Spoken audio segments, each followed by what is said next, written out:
Diversity in living organisms, Kingdom Animalia, class 9, and this is the third session of my video. In this session we will discuss about phylum Chordata and its 6 classes.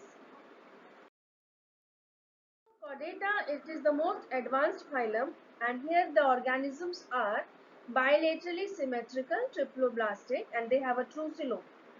They have a dorso-hollow nerve cord that develops in embryonic stage. Notochord runs at the back of the animal, separating nervous tissue from gut, and the gill slits are present at some stage of life. A tail is present behind the cloaca or anal opening at some stage of life. It is reduced or absent in the adults of some animals. Chordata is divided into two subphylum, that is Protochordata and Vertebrata. Protochordata, in this rudimentary notochord is present at larval forms, and Vertebrata notochord is replaced by vertebral column in adults. Protochordata. It is bilaterally symmetrical, triploblastic, and have true coelom, and the body is unsegmented. There is a proper notochord which is present in all stages or for entire length of animals. Notochord provide place for muscles to attach, and they are usually marine animals, protochordates. Example, Balanoglossus, Hardmania, and Amphioxus. Next subphylum is Vertebrata. The organisms are bilaterally symmetrical, triploblastic. They have true body cavity and their body is segmented. Animal body mainly consists of 4 regions: head, neck, trunk and tail. Notochord is replaced partially or fully by jointed vertebral column in adult stage.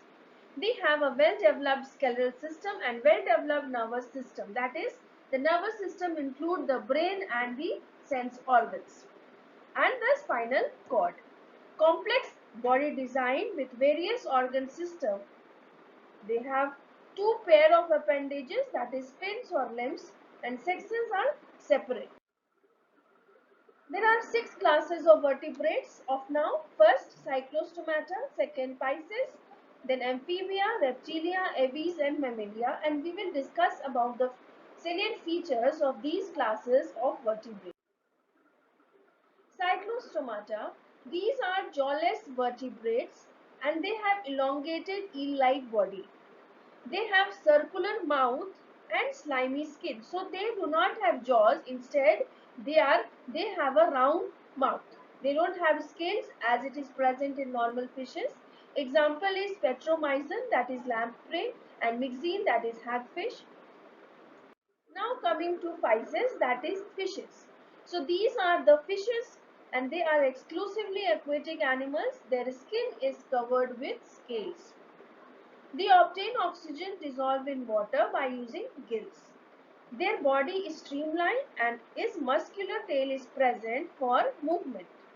They are cold-blooded, that is, their body temperature is affected by the environment. Hearts have 2 chambers. So they have 2 chamber hearts and they are egg-laying animal and they show external fertilization and external development of baby. There are 2 types of fishes, cartilage fish and bony fish. Bony fish are found in fresh water as well as seawater, whereas cartilaginous fish are mostly marine fishes. Now, in bony fish, mouth is terminal in position, whereas in cartilage fish, mouth is usually ventral in position. Endoskeleton consists of bones in bony fish. It consists of bones and cartilage both. Whereas in cartilaginous fish, the endoskeleton consists of only cartilage. Now, body is usually spindle shape in case of bony fish, whereas body is dorso-ventrally flattened in case of cartilaginous fish. Example of bony fish include labio, anabas, etc. And example of cartilaginous fish include torpedo and scolodon. Next comes amphibia. Now these animals lack scales, their skin is smooth and they can live on land as well as on water.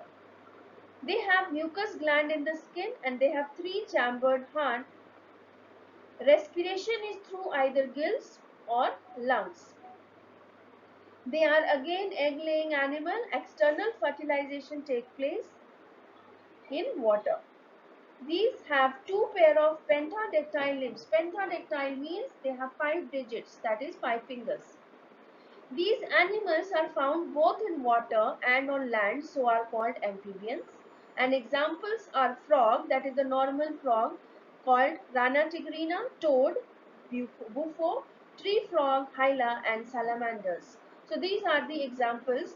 These are the images of salamander, tree frog, and the normal frog. Coming to the next class, that is reptilia, and they are mostly terrestrial animals. These reptilia are terrestrial animals and these are again cold-blooded animals. That is, their body temperature is affected by the environment. They have scales in their body and they have two pair of pentadactyl limbs. Teeth are present in almost all reptiles except tortoise and turtle. And most reptiles are carnivores or insectivores except tortoise, which is a herbivore, and they breathe through lungs and they have a three-chambered heart. Exception is crocodile, which has four-chambered heart. They lay eggs on land with tough covering, and so they are again oviparous, that is they lay egg, and the development is also external. Example of reptilia class include snake, turtles, lizard, and crocodile. Aves, all birds fall in this category and they are warm-blooded animals. Warm-blooded animals means the temperature of the environment does not affect the body temperature. So they can regulate their body temperature and maintain a constant body temperature. They are warm-blooded animals. They have four-chambered heart and they lay egg. So they are again oviparous, and there is an outside covering of feathers in their body. Two forelimbs are modified for flight and they breathe through lungs. Now mammalia. Mammals are warm-blooded again and they have four-chambered heart and they have a unique feature of presence of mammary gland. This mammary gland produce milk for the nourishment of the young ones, so they also nourish their young ones. They take care of their young ones by feeding them. Their skin has hair as well as sweat and oil glands present in it. Then most mammals produce living young ones. So they are called viviparous animals, that is those animals which produce living young ones. However, a few of them like platypus and ecdina lay egg, and some like kangaroos give birth to very poorly developed young ones. Now some examples like bat, human, cat, monkey, etc. They are animals of mammalia class.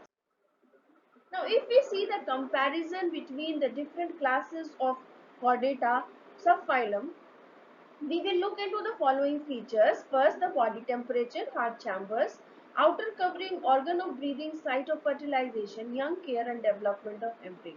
On the basis of these features, they can be easily distinguished. For example, the fishes, they are cold, their body temperature is cold, but amphibian again they are cold. So they are cold-blooded, ectothermic. Reptiles are also cold-blooded, birds are warm-blooded and mammals are warm-blooded. When we talk about heart chambers, fishes have two chambers of heart, amphibians three, reptiles also three except crocodile which has four. Then birds have four chamber and mammals have four chamber. If we talk about the outer cover of the body, fishes have scales, amphibians have moist skin with mucus, reptiles have dry skin with scales, and birds skin with feathers and mammals skin with hair.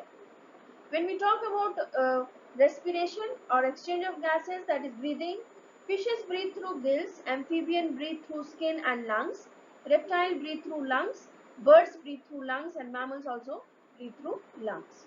Now if we talk about site of fertilization, fishes external, it is in water, amphibian also external fertilization in water. Reptile fertilization is internal, development is external. Birds fertilization is internal and development is external, whereas mammal fertilization is internal and development is also internal, embryo. Now young care, fish, amphibian, Reptiles do not show show the baby care, but bird and mammals, it has been observed that the parents take care of their young ones. So this is all about the chordata. Thank you and have a nice day ahead.